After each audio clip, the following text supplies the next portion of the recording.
Olá, gente! Bem-vindo a mais um episódio da série do MyWay. Hoje eu tenho o prazer de apresentar para vocês uma mulher que eu admiro muito, professora Rebecca Stein, uma americana que está trabalhando na parte de educação americana por muitos anos, trabalhou no board da Universidade de Chicago por mais de 6 anos e hoje, esse ano, ela foi eleita para participar da comunidade de ex-alunos de Harvard. Então, vocês vão ter o prazer de conversar com elas.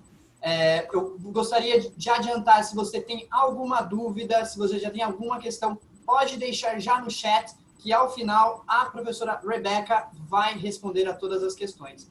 Lembrando que a professora Rebecca também faz parte do programa de aconselhamento da EFIG. Então, ela está junto com os alunos do aconselhamento, ajudando a estruturar as essays para as universidades internacionais.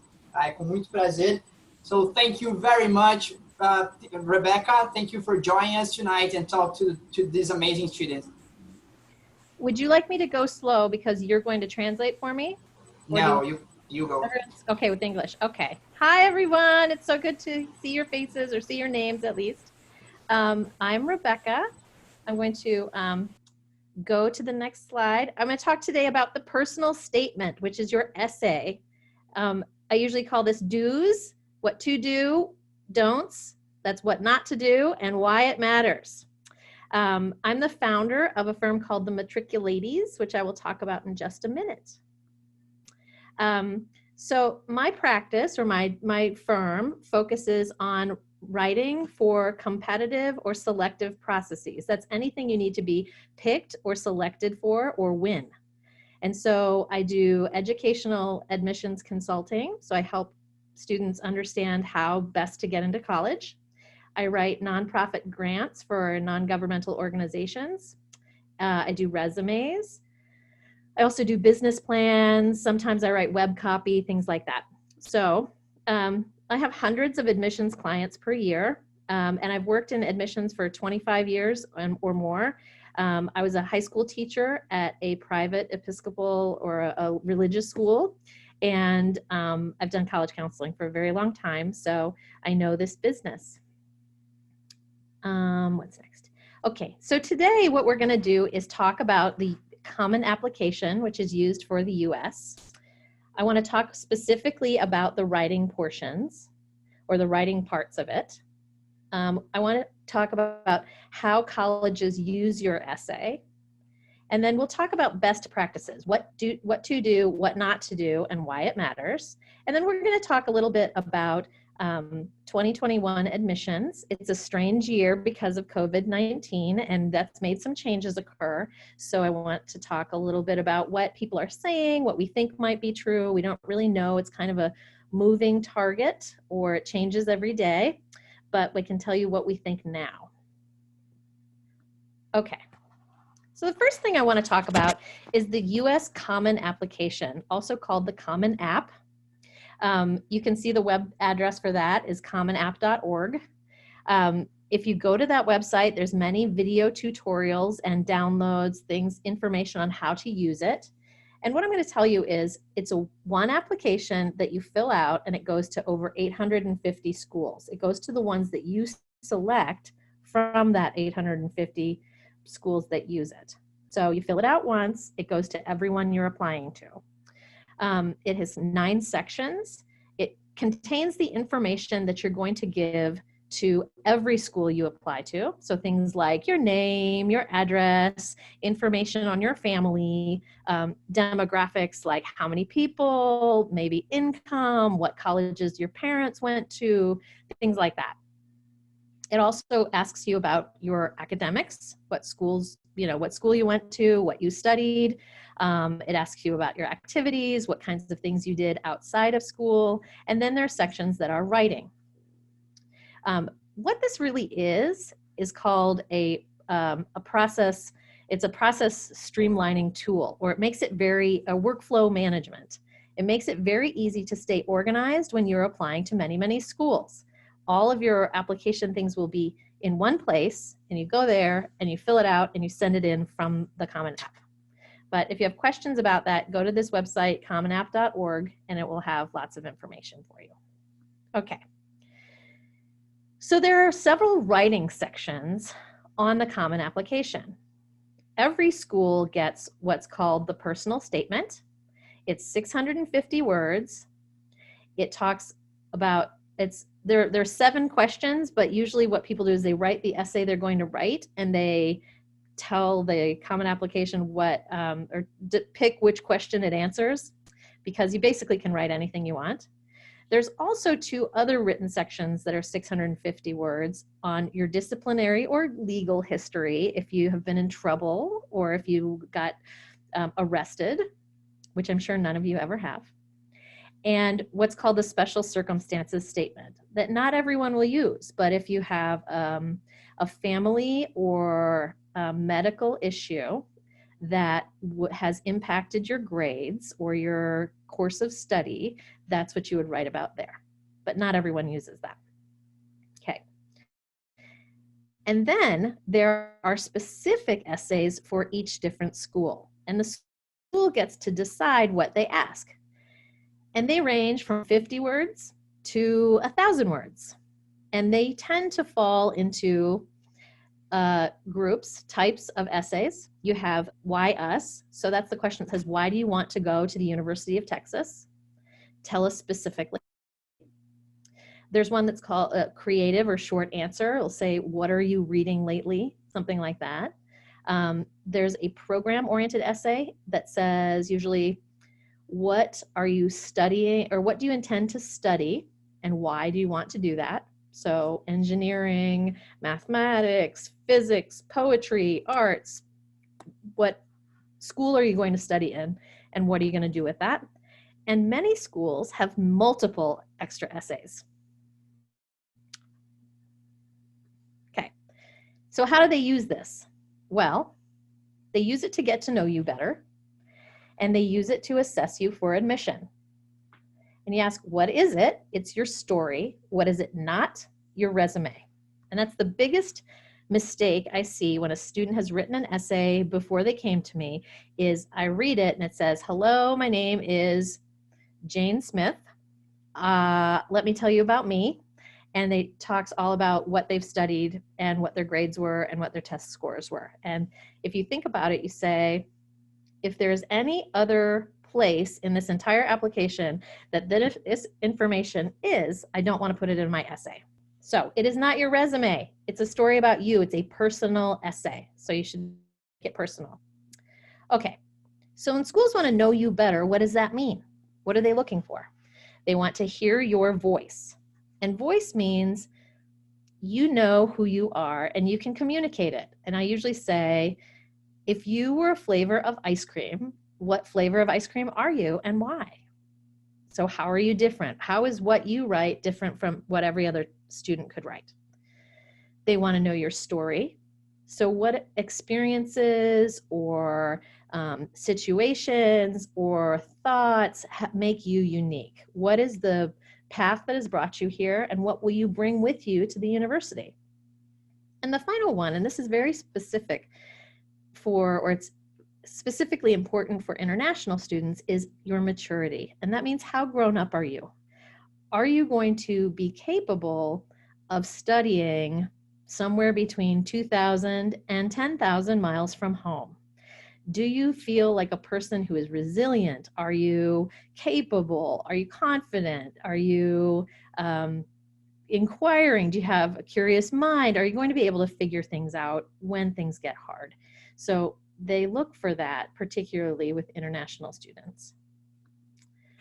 Now, when I say they use it to assess you for admission, what are they looking for in a concrete sense? Language. Are you going to be able to participate in the community effectively, academically, socially? Can you communicate what you need to say? They're looking for your contribution. And this is very funny with American schools. They look to get a large group of people that all bring different things. It's a big melting pot, just like the United States. So what are you bringing that is particular that no one else brings, or that so few people bring, that's going to make their community richer? And then finally, fit. This word fit. American universities all believe, and to some extent they are correct, that what they are providing has a unique flavor, it has a unique kind of philosophy, and you have to communicate in your essays that you know what that philosophy is, you want to embrace it, and that you have plans for how it will take you forward in your life, professionally, more academics, something like that. But you have to be able to identify how the school is different. And I'll tell you how to do that in a little bit. Okay.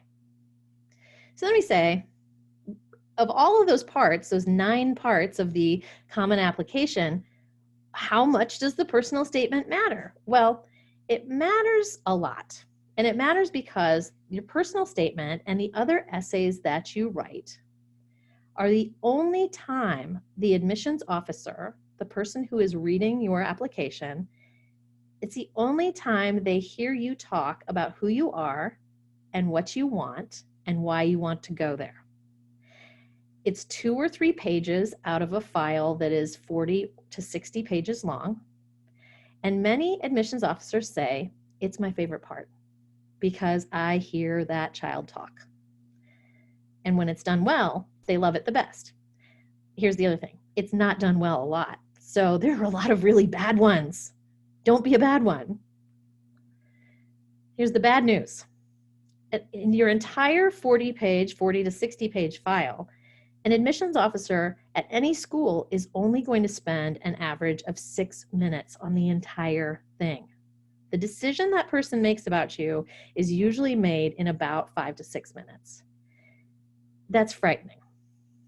But so with the essay, you only have a minute or less to grab their attention. And if they are reading it and it's not good, they stop reading. And this is because admissions officers have so much to read. They have like hundreds of thousands of pages of applications to read between September and December. And they do it in their pajamas at home all day long, stacks and stacks, and they just have to go fast and they have to read quickly and they make decisions and they move on. So you have to grab their attention. That means the first paragraph has to be interesting, and it means the entire thing needs to make sense. Here's another thing I usually say. Think about who you are writing to. And it's an interesting fact that most admissions officers are young people. They're recent graduates between 2 and 5 years out. And it's because they're the people who know the character of the class or the school the best. And of course, the senior level people are all, grown-ups. But the people who first read your essays are more like you than they are like your parents. So think about that you can be less cautious with what you say. You can talk more from your heart. Someone who's going to read this is probably going to understand it better than you think. Okay. Now, here's the good news. I just gave you the bad news. Here's the good news. Half or more of essays are no help, or they're even worse. They're negative. And this is what admissions officers say. Most of them are bad. I stop reading most of them. That's because they're boring. They have grammar or spelling errors. They're clearly ones that have been bought from a service online. They're on the top 10 list of don'ts, which I will share with you in a minute. They've done lazy research. They kind of don't make sense, or they've got factual errors, what I call weak reasoning, like if you say why you want to go to the school and it's kind of doesn't make a lot of sense, or immature thinking. That's more than half. So what I'll say is, any work that you put into your essay after the first draft makes it better, because most kids are going to turn in a first draft. They just want to get it done. So keep working, keep writing, keep rewriting, because writing is rewriting. And I know it gets frustrating and I know you want it to be done, but the more you work on it, the better it will be. So leave time for that. Okay, so let me talk about what makes an essay good. The best essays in the world are vulnerable. They're authentic. They're the essay, they're real. They're the essay that only you can write. So I'll say take a risk. write something that you think might not be okay, or might be shocking, or might be make them think something about you that you're, difficult or hard to be around, or you did something or made a mistake. I'll say failure is a wonderful topic for an essay, because you can always talk about what you learned. That said, I will say that poetic license, you can, sort of massage a story, or you can kind of rub the corners off of it, but you can't make it up. So you can't lie. If you read it and it gives you goosebumps, it is good. And always remember that your reader is very, very easily bored. So it has to be clear, and it has to be much more, that your explanations need to be very clear. They don't know everything that you know about the story, and therefore you need to jump to the important parts. So write the essay only you can write, and know that you have to keep writing. First draft's never finished. Keep rewriting. Okay, here's my top 10 lists of don'ts. Now, I've seen all of these essays multiple times every year, and I hope they make you laugh, because they make me laugh every time I think about them. The first one is my service trip, and it usually talks about how the really bad ones are like how being around really poor people made me realize how blessed I was or am, and made me grateful for everything that I have. My resume and narrative form, that's, well, first I went to this class, and then I got a very high grade in that, and then I went to 5 championships for math honors championships and the science prize, and it's just so boring. They don't want to hear that. What sports taught me about teamwork. I'm like, here's the pro tip. Sports teach everybody about teamwork. Find something different to say. My grandfather is my hero. That's a really good one. I always say that's really interesting, but it's about your grandfather and not about you. If he was applying to college, this would be great, but he's not, and you are. My family's history and a profession. That's my grandfather was a doctor. My father was a doctor. My mother is a doctor. My aunties are all doctors. Therefore, I need to be a doctor. No. My political manifesto. That's sometimes you get a large, someone goes off on their own diatribe or tangent, or long story about their politics. No one wants to read that. My reaction to a world event. Okay, there's going to be a lot of that this year. What happened to me in the COVID-19 shutdown. We'll talk about how you can write about that. Ode to my significant other. You think you wouldn't see that, but you do. The love story. I've seen the love story a lot. HARVARD. That's a joke where someone will do something like make the first letter of every paragraph spell out the name of the school. Yeah, don't do anything like that. And then what I learned in prison, or what I learned in rehab, or what I learned in the hospital. Sometimes there's information you want to share. Sometimes there's information you don't want to share. And discernment is the better part of valor, figuring out what to say and what not to say. Okay, now here's my correction. You can talk about all of those topics, but it has to be appropriate, it has to be relevant, and it has to be unique.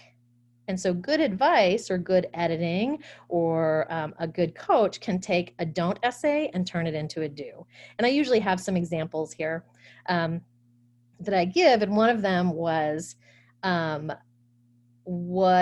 it was basically a couple of years ago, I saw an essay from a young man who was applying to law school, and it was a what I learned in rehab essay.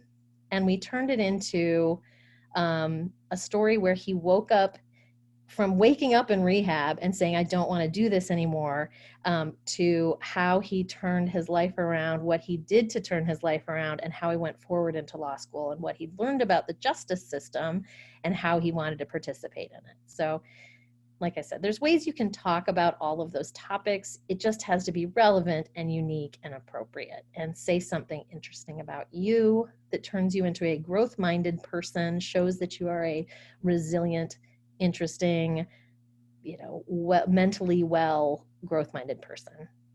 So get some help. Now, those are the personal statements. Now we're going to talk about school-specific essays. they're a little bit different. They're slightly more concrete. And what I mean by that is a lot of them, including the Why Us essay or the program-specific essay, take research. That means if you are applying to Stanford University in Palo Alto, California, you have to talk about why you want to study there, what program and school and department and professor and classes that you want to take that you've done research. You have to talk about why you want to live in Palo Alto. You want to talk about why you want to, what extracurricular activities you've seen on the website or heard about that make you want to live there. You want to talk about the type of dorms that they have and communities that they live in and why you want to live that way.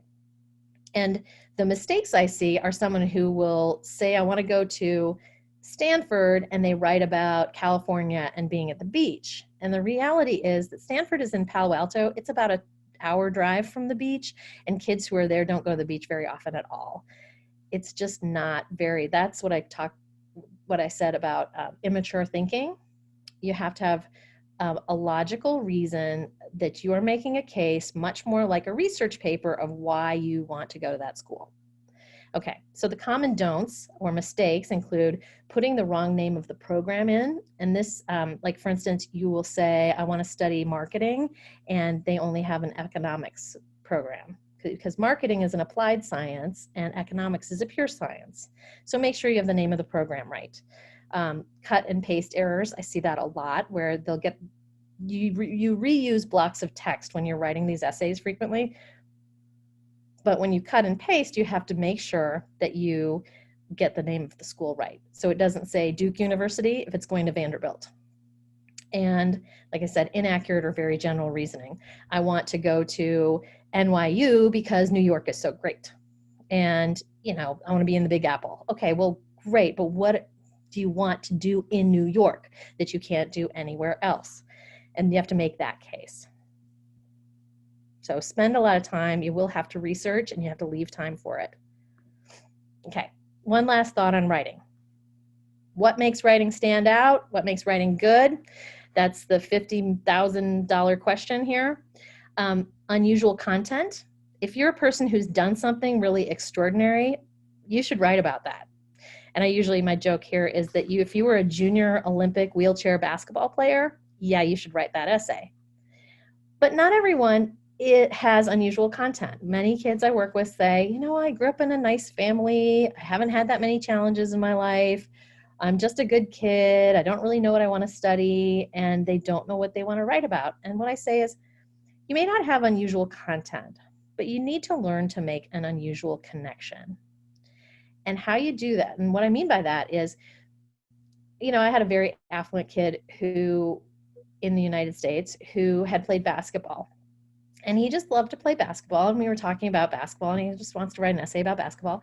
And it turns out that when you dig in a little bit, he tells me, oh, well, I was American and his dad was in the Army and they were stationed in Korea. And they didn't have a basketball team at his school because he went to Korean school. And he started an American basketball team at a Korean school.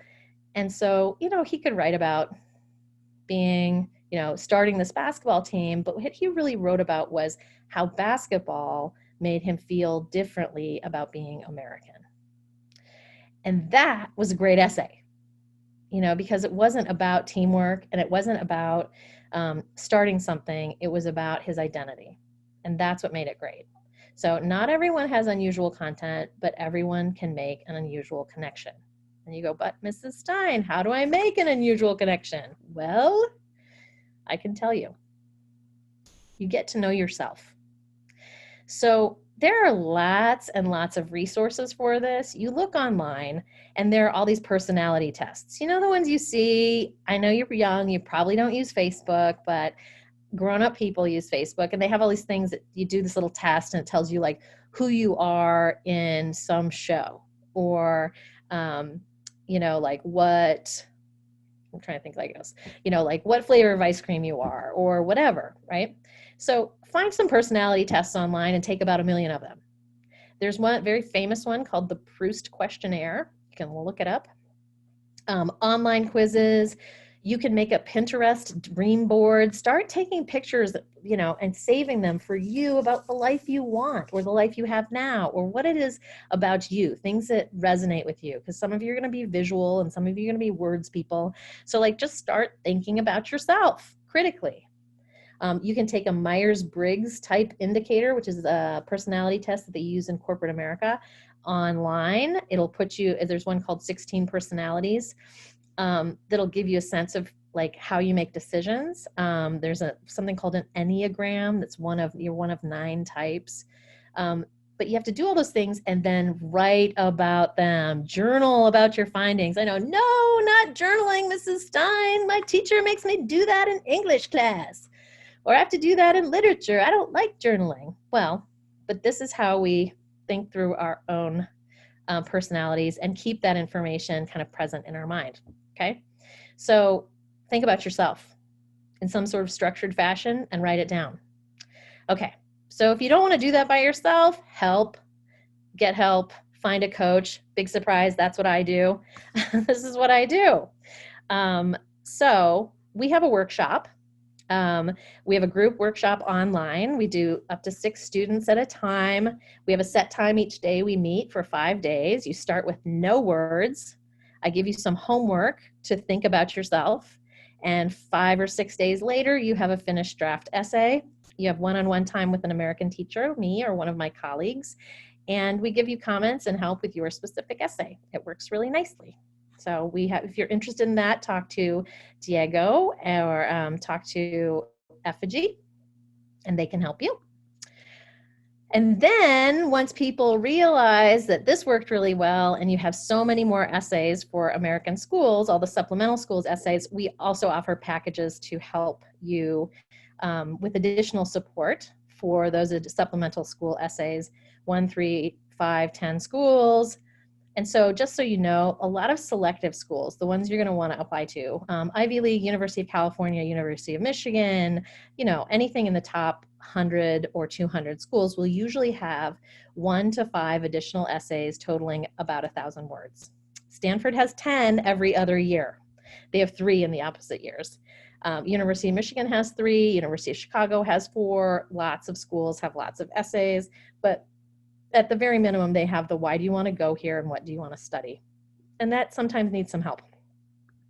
So that's about me. Now let's talk about this weird year we're in.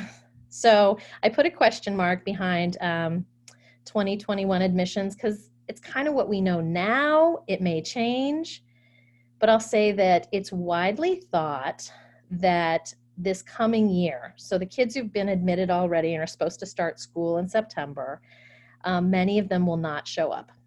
It's thought that it's not going to be financially positive for schools in any way. Many of them are expecting they're going to have to close their dorms for some portion of the time in the fall. They may have to do online school. Students are unwilling to pay full tuition for that. So it's thought for most universities globally, it's not going to be a good year. So this is a benefit for students in 2021 who are applying this fall to show up in the fall of 2021. If you can pay full tuition, this is considered to be a great year for you. So 2021 admissions are likely to be impacted as well. We just don't know how. Economic concerns, so lack of money, will take some applicants out of the pool. That means lots of kids who were going to apply may not. But some kids from 2020 may defer. They don't want to start at school this year because they're not sure. They may reapply in the year with you guys or the people who are applying for this fall for next year. We don't know. The people are just speculating that might happen. But generally, people thought it's going to be an easier year to apply. So if you want to have a bigger list of stretch schools, we would encourage you probably think about, it might be easier for you to get in there. And here's the interesting thing about the essay. Lack of clarity. We don't know yet how available standardized testing is going to be in the fall. We know that the standardized tests globally have been canceled all over the spring and through most of the summer. And those are the ones that people who are applying in 2020, the fall of this 2020 for 2021 should have taken. By the time that they get testing up and running again, they will not be able to meet the demand. So many schools are saying that tests are optional. If tests are optional, then what else do they decide on? Your grades and your essay. So your essay or your personal statement is likely to become more and more important this year. So plan for that, take some time, and realize that that's something you're going to want to spend time on.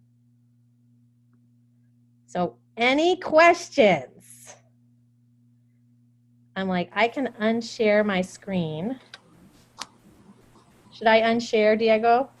Yes, please, so everybody can see you in full screen. I will unshare. Here I am. Hi. There you go. Thank you very much, Rebecca. It was amazing. Did I talk slow enough? Yeah, of course. It was very, very, very clear. So thank you very much. I have some questions here, which the kids just Yes. answered me. I will do my best. All right, so let's do it. So Rebecca, Maria, she has asked, how do when you said about the resume, I think that's what she meant. So when you talk about like don't tell in resume in a narrative form. Yeah. So how can she do that in a narrative form? Oh, do it not in a narrative form? Yes. Oh, okay. So Maria, all of that information is asked very interestingly in other places. It's already in there.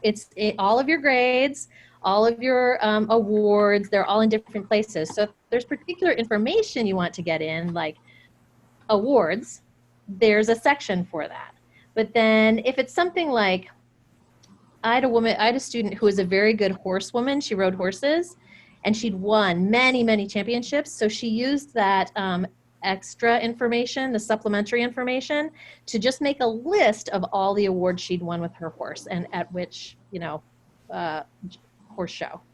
But all of the things you're talking about, like your testing, and if you've been in a, like the Intel science competition, that should be on your activities list. Okay, thank you. Let's see. Yeah, she said thank you. So another question here, I have Matthews.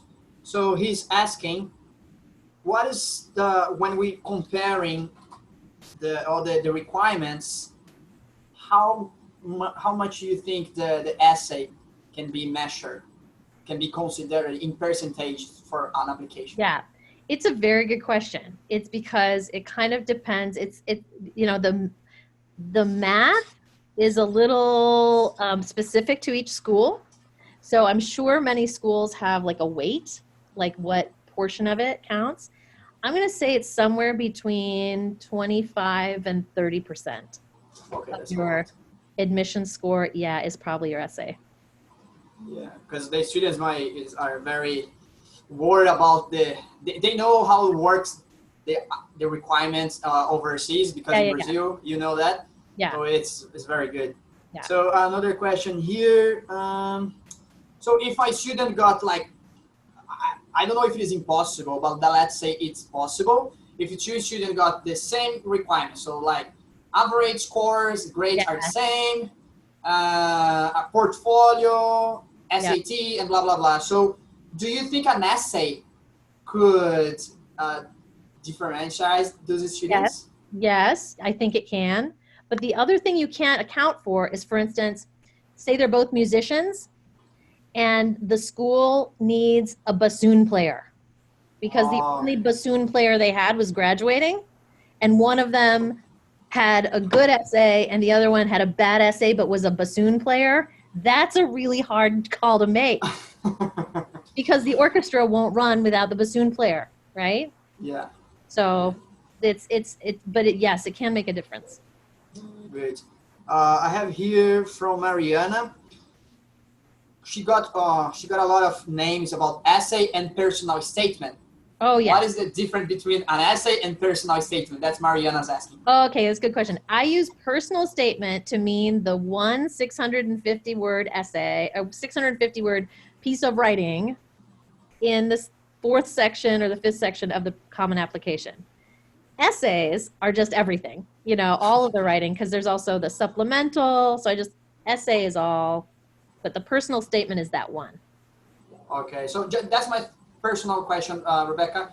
So when a student, for example, they see a lot in like movies and everything, like essay for US. Sometimes a student think it's different between essay for US and personal statement for England. Yeah. Let's see. So that's personal statement is an essay, but all essays are not personal statements.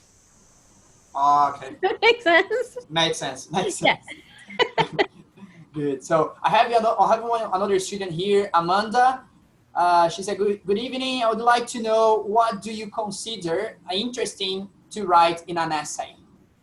Oh, I like failure. That's what I said. I think that failure or a way that you failed is a really great way to approach it, because it makes you not take yourself so seriously. It shows you as a person who's like real and unafraid to put your true self out there.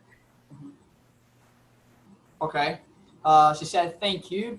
So now Bruna Souza, could I use unusual text genres for the PS, personal statement, or it's not a good choice? An unusual text genre, like, does she mean so clarify, like make it a poem or like make it an epic poem? Just double check. Bruna, poema, você está dizendo nessa forma de gênero, você está dizendo? Okay, yes. I've seen that, and I think if done well, it can be really good. But you don't want to do it and have it be bad. You're taking a big risk, but it can be very good. Yes. Definitely. Great. Okay, thank you, she said. Let's see let's wait for just, we have another questions? We have more questions? It seems not. Okay. So Rebecca, this video is going to be on YouTube, on our channel. So this is going to be shared for all the students who couldn't attend. I'm so excited. Which is not a lot, because I have a lot of students here on my phone saying that, I cannot go. Can you send me the video? So yeah, if they have another question, so I question you, and then you can answer me later. Yeah, send it by the WhatsApp. By the WhatsApp, definitely. Okay, so thank you very much, Rebecca. Thank you very much. You stay with us tonight. Yes. Stay safe. Wash your hands. Stay home. Stay home. Save lives. Bye. Great. Thank you very much, Rebecca. Yeah. Guys, eu quero agradecer muito a presença de todos vocês. A professora Rebeca, como eu disse, é uma mulher fantástica. Ela está dentro do nosso programa de aconselhamento. Ela está ajudando os alunos do programa de aconselhamento da EFIG a escrever essa essay. Então, se você já tem um interesse aí, como ela disse, para os admissions de 2021, ela disse que quem tem aí a condição de pagar full tuition pode ser uma vantagem. Então, assim, vocês, alunos que estão no terceiro ano, que estão nos assistindo, ano que vem vai ser uma grande vantagem para vocês. Então, tá aí a dica para participar do programa de aconselhamento da EFIG, para ter aí a professora Rebeca ajudando vocês a escreverem uma essay perfeita. Galerinha, muito obrigado pela participação de todos. Semana que vem nós temos o Fred Dauer, que vai falar sobre bolsas nos Estados Unidos. Vai ser um tema muito bacana para se discutir. Ele vai estar aqui dando todas as dicas, falando sobre todas as formas de bolsa nos Estados Unidos. Eu conto com a presença de todos e eu espero vocês na semana que vem, às 6 horas da tarde. Muito obrigado, gente.